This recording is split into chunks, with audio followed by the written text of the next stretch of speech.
आता हे का फोन केला यो. हॅलो. हा बाबा कुठं आहेसा? अरे मी समूह इथं बांधकामावर आलो रे पाणी मारायला. बोल की. का हो काल रात्री जेवल्या त्रास झाला काय? रात्री जेवल्यावर त्रास झाला म्हणजे कान सुजलेलं, डोळं सुजलेलं, लालबडक झालं तोंड. का रे? काल डॉबर मॅन काय दिसाल तसं तोंड बिंड सुजल तुमचं. वय काय झालं? सुधरा काय जरा सुधरा तुम्ही. अरे काय सुधरा काय केलं मी? काय विषय झाला? काय कालतं?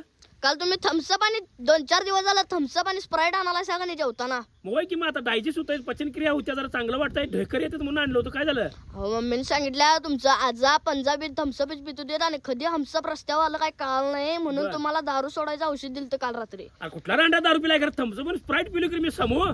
तुम्हाला हैदराबादला न्यायचं आहे परवा दिवशी. कशाला?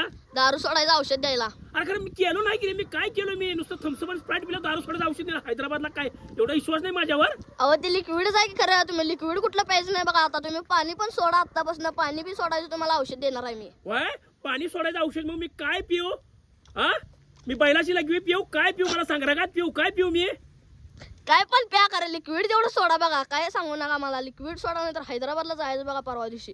अरे कर तुमची ट्रिप होईल की रे? मला का बिनकामाचं बळी पडायला मला? मी अरे मी थम्सअप आणि स्प्राईट पिलो रे माझ्या लेकरा. मी थम्सअप आणि स्प्राईट पिलून मला असं का करायला सर? औषध बिषध घालायचं जेवणात ना? अहो ते लिक्विड आहे खरं. तुम्हाला काय सांगितलं मी मगाशी? लिक्विड कुठलंच प्यायचं नाही. मग पाणी पिऊ का नको? नाहीच तर सपला विषय. हा मग सपला ना विषय. मी येत नाही घे. तू 27-28 वर्ष झाला की नाही? तुला लेप झाल्यावर येतो मी. आता खराकडे येत नाही घे. हा हुडकायला मला काय डोळा नाहीत वय.